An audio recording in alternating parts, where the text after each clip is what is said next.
Alright mga kapatid, maiba tayo ng pag-uusapan ngayon mga tol. Ito'y patungkol no, sa nag-viral na Russian vlogger mga tol. Nasabi nga rito sa title, Bastos na Russian-American vlogger hindi ipadedeport kundi haharapin niya mga kapatid ang mga reklamo o kaso na isasampa sa kanya dito sa Pilipinas. Kasi kung ipapadeport lang yan mga tol, babalikan lang yun doon sa bansang yun. Wala namang pakialam yan mga tol, di ba? Kaya mas maganda talaga harapin niya kung ano mga problemang isasampa sa kanya rito. So alamin natin ano bang mga ginawa nitong Russian American vlogger na to at inaresto mga tol at sinabihang bastos mga tol. Ano nga ba mga kabastos ang ginawa niya? Eto, panoorin natin tong balitang ito mula rito sa News 5 Everywhere. Tayo ay magbibigay lamang no ng reaksyon, komentaryo, opinion, kritisismo at kung ano-ano pa. Samahan ninyo akong manood mga tol. Pwede rin kayong magbigay ng inyong sariling opinion at komentaryo sa comment section sa ibaba. Huwag na natin patagalin pa, panoorin na natin to mga tol. Hindi ipapadeport ng pamahalaan ng Russian-American vlogger na nambastos ng mga Pinoy sa Taguig. Ang Interior Secretary John Vic Remulla, kailangan niya munang sagutin ang mga reklamo sa kanya sa Pilipinas. Nasa frontline ng balitang yan, si Kari Kaitor.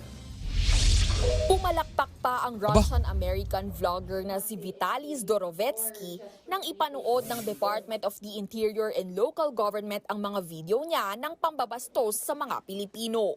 Pinagtripan niya yung mga Pinoy. Gumagawa siya ng content mga tol. Yung mga prank-prank na ganun mga tol. Di ba may mga Filipino vlogger din na gumagawa ng mga ganyan na minsan naaaresto rin mga tol ng kapulisan eh. Pero eto kasi, kakaiba tong ginawa nito. Ito, vitally pretends to steal this security guard hat in Philippines mga tol. So eto yung mga reklamo sa kanya na hindi nagustuhan ng ating mga kababayan mga tol. Dahil nga parang pang-titrip yung ginagawa niya mga kapatid, no? Hindi naman kasi talaga lahat gustong mapagtripan, lalong-lalo na kung isasama ka sa content niya tapos gagawin kang katawa-tawa, di ba? Iprinisenta ng mga otoridad ang bastos na vlogger matapos maaresto at ideklarang undesirable alien ng Bureau of Immigration, Alien. bunsod ng ginawa niyang pangaharas sa Taguig. Si Vitaly habang nasa likod ko ay bumubulong pa na sinasabi niya ay fake news daw to. Oo. Aba. Kakulitan din no, fake news. Siguro alam niya mga tol no, kung ano yung hinaharap na problema ngayon ng Pilipinas tungkol nga sa fake news mga tol. Kaya nagtitrip din siya kahit dito sa harap na ng media at sa harap ng mga kapulisan, pati kay Secretary John Vic Remulla, DILG, no? Sinasabi niyang fake news. Yung nasa video. Ba talagang matindi nga naman talaga to. Habang nasa likod ko ay bumubulong pa na sinasabi niya ay fake news daw to. Liberal fuck. Yeah. Go get your vaccine. Hindi po namin siya i-deport. Mananagot siya sa batas dito sa Pilipinas. Ngayon, hingin ko sa inyo mga tol ang inyong komentaryo. Since hindi naman tayo basta-basta nanonood lang ng balita mga kapatid, ito'y commentary and reaction. Kung kayo ang tatanungin no, bilang mga Pilipino, no, sang-ayon ba kayo na hindi lang basta-basta ipapadeport na lang etong Russian-American vlogger na to mga tol? Kasi di ba kadalasan kapag ipinapadeport, nagiging ano na rin siya, hindi ka na pwedeng bumalik doon sa bansang yun. Mukhang wala rin naman siya pakialam mga tol. Wala nga siyang respeto, di ba? Wala naman siya pakialam kung ipapadeport siya. Gagawin niya lang ulit yung pagbablog niya ng ganyang content niya mga tol. No? Ang sabi rito, haharapin niya o kailangan niyang pagbayaran. Sabi rito sa report mo, basahin natin to Hindi pa de-deport ng gobyerno ang Russian-American vlogger na nambastos ng mga Pinoy sa Taguig City. Ayon kay Interior Secretary John Vic Remulla, kailangan niyang pagbayaran ang mga reklamo dito sa Pilipinas mga tol. No? Ikaw bilang isang Pilipino, sang-ayon ka ba mga tol? Kasi kung ako tatanungin, oo naman. Diba? Kailangan niya pagbayaran kasi kung ipapa-deport lang siya doon, parang wala lang, 'di ba? Bali wala lang sa kanya 'yun. Pumapalakpak pa nga mga tol, mukhang hindi niya pa naiintindihan ang sitwasyon . Tapos na po ang mga dayuhan, nakala na lang, kaya na lang lapastangin ang mga Pilipino. Ayon sa kalihim, nahaharap sa mga kaso ang bastos na dayuhan dahil sa pagtatangkang hilahin at halika ng isang security guard, kunin ang kanyang service firearm at videohan ito ng walang pahintulot. Gayun din daw ang pambabastos sa iba pang CQ at pagva-vlog ng walang permit sa Bonifacio Global City. Hindi rin nagugustuhan ng mga guard kung makikita mo yung reaksyon ng mga guard. Oh. At videohan ito ng walang pahintulot. Gayun din daw ang pambabastos sa iba pang CQ at Yun, oo. pagva-vlog ng walang permit sa Bonifacio Global City. Iba kasi yung iba kasi yung content lang na medyo nakakatuwa, funny, mga ganun. Pero iba yung nakakairita. Iba yung lalong-lalo na, 'di ba? Iba yung kultura natin dito, mga tol. So masayahin tayo, palabiro tayo, mga kapatid, pero hindi tayo sanay na pinagtitripan tayo, mga tol. Lalong-lalo na kung ang magtitrip sa atin banyaga, 'di ba? Na parang masyado silang sa atin, baba ng tingin nila sa atin, 'di ba? Una na siyang sinampahan ng mga reklamong unjust vexation at theft. Sa kabila niyan, tila walang bakas ng pagsisisi ang Russian-American vlogger. OFW ang most desired sa buong mundo. First one to be hired, last one to be fired. Ang Pilipino po, pag nabiyahe, ay bihirang-bihira kasuhan at ginagalang natin ng kanilang batas. Ngayon po, may dumating dito na isang Ruso na Amerikano na hinahamak ang ating pagkatao bilang Pilipino. Hindi raw pwedeng magpiyansa si Zdorovetsky alinsunod sa patakaran ng BI. Ayon kay Interior Secretary John Vic Remulla, may mga report na sa ibang bansa na idineklarang persona non grata ang bastos na vlogger. Pati sa ibang bansa, persona non grata na pala siya. Magsilbi raw sanang babala ang nangyari sa mga katulad niya o sa mga Umakyat siya sa tuktok ng pyramid. Oh. magtatangkang gumaya sa kanya. Ang tao ay ginagalang. Hindi natin ginagamit yan na pagtawanan para pagkakitaan. Kung gusto nyo pagkakitaan ng katarantaduhan nyo, handa kayo dapat pagbayaran natin.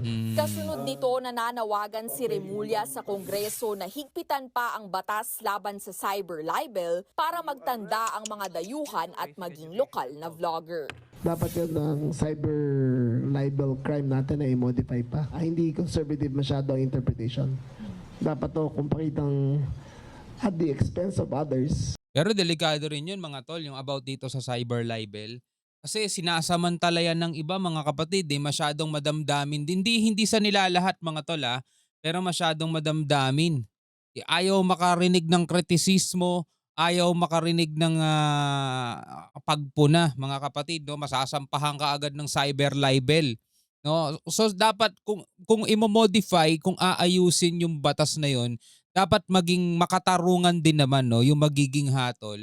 Kasi may narinig ako sa isang attorney, mga tol, kahit na hindi mo banggitin daw yung pangalan, kahit na hindi mo pangalanan, kumbaga paparinggan mo lang, 'di ba? Pwede ka pa ring sampahan daw ng libelo, ng cyber libel, sabing ganun. So, ibig sabihin, mga kapatid, talagang pag ganun, hindi ka pwede basta-basta mag-express ng feeling mo. Halimbawa, merong may atraso sa'yo. Diba? May nangutang sa'yo, for example. Tapos, taon na, ayaw ka pa ring bayaran, pero nakikita mo, nagbabakasyon. Diba? Bumibili ng mga bagong gadgets. Diba? So, ikaw na bad trip ka na. Siyempre, tao ka lang din, mga tol. Kumbaga, parang inaapa ka na pagkatao mo nun. Ang bait-bait niya nung nilapitan ka. Tapos, parang itchapuera ka na, di ba? Ngayon, nagparinig ka. Ganyan-ganyan, nagparinig ka. Ngayon, mga tol, nung nagparinig ka, kahit na hindi mo pinangalanan, pero tugmang-tugma sa kanya, pwede kanyang kasuhan, mga tol, no? Kasi pwedeng paninirang puri, mga tol.